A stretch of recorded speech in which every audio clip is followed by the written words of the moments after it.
It was supposed to be the perfect escape. My friends and I, 4 of us in total, had booked a remote cabin deep in the woods for a weekend getaway, a break from the chaos of work and city life. The cabin was isolated, just what we were looking for. No cell service, no neighbors, nothing but the peaceful sounds of nature. We arrived late Friday evening after a long, winding drive through the mountains. As soon as we reached the cabin, an unsettling feeling crept in. The cabin itself looked old and weathered, far less cozy than the pictures had shown. But we shrugged it off, attributing our discomfort to the long journey. Inside, it was rustic, with creaky wooden floors and dim lighting. A fireplace dominated the living room, and the windows looked out onto the thick, dark woods. That night, as we settled in, the wind howled through the trees, making eerie noises as it passed through the cracks in the cabin walls.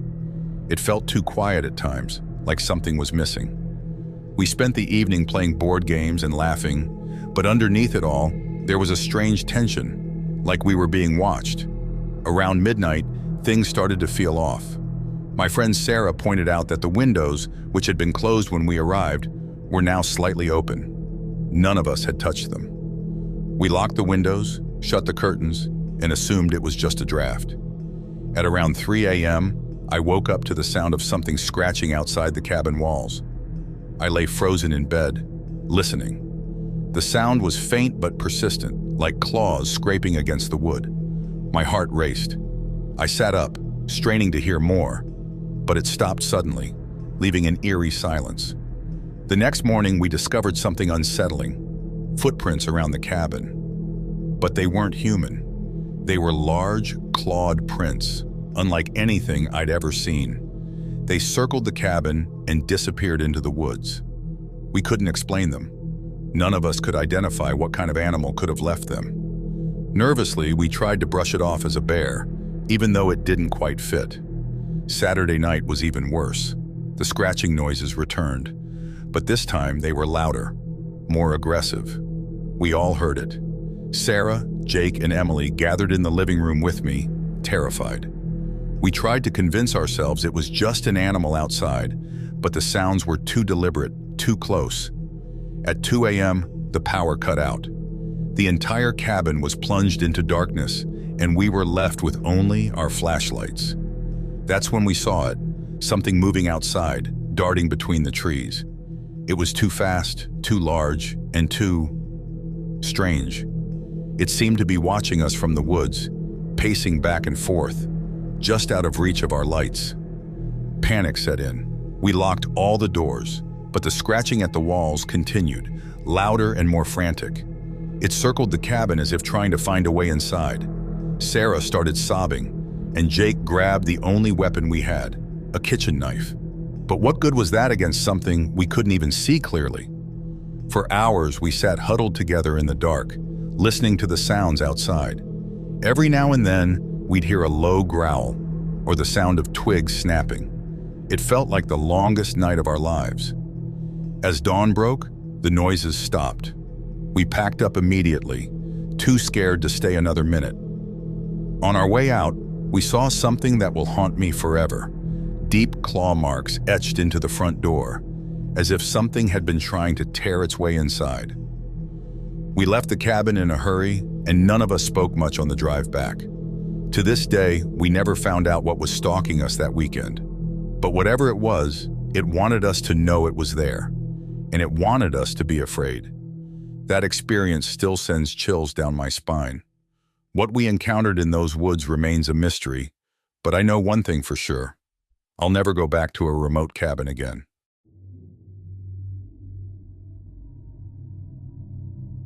It had been a stressful few months for both Alice and me, and we decided to book a weekend getaway, a chance to escape the noise of the city. We found a remote lodge online, nestled deep in the mountains, far from anyone or anything. The photos showed a charming rustic cabin with large windows, surrounded by dense forest, promising both tranquility and adventure. It seemed perfect. The drive up was long. We wound through narrow, tree-lined roads that felt like they were leading us deeper into nowhere. The trees became thicker the higher we climbed, creating a canopy overhead that blocked out the sunlight. Eventually, our cell service vanished, and the GPS had only one instruction left: asterisk, keep going asterisk. With no signal and a growing sense of isolation, I began to feel uneasy. But Alice, ever the optimist, assured me it was all part of the charm. By the time we reached the lodge, dusk was falling. The lodge itself looked much older than the pictures online. The wood was cracked and weathered, and the large windows, once described as a highlight, seemed dirty and clouded. It was perched on the edge of a dense forest, the trees so close they nearly brushed the cabin's walls. The driveway was gravel, and dead leaves crunched beneath our tires as we parked. Inside, the lodge was surprisingly well kept. There was a small fireplace, a few plush chairs, and a well-stocked kitchen. The air smelled of pine and old wood, which gave it a cozy, if somewhat antiquated feel. There was no TV or Wi-Fi, just the bare essentials: books, some board games, and a radio that crackled in and out of static. We were fine with it. After all, we wanted a weekend away from the world. That first night, we made dinner and sat by the fire, talking about work and life. But as the fire died down and the cabin grew quieter, the stillness outside became unsettling. The wind howled through the trees, making the windows rattle, and we could hear the forest creaking and shifting around us. But it was the soft, rhythmic tapping that started around midnight that made us pause. It sounded like someone was lightly knocking on the front door, but when we checked, no one was there.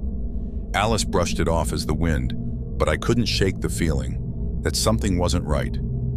It wasn't until I heard it again, this time at the back of the house, that I started to feel a knot of fear form in my stomach. It was so distinct, like knuckles lightly rapping against wood. We locked all the doors and went to bed, but I couldn't sleep. Around 3 a.m., I woke to the sound of footsteps on the porch. Slow, deliberate creaks, as if someone was walking back and forth. I lay still, holding my breath, hoping it was just an animal. I couldn't see anything from my window, but the sounds continued for what felt like an eternity before stopping suddenly. The silence afterward was so intense, I thought I could hear my own heartbeat.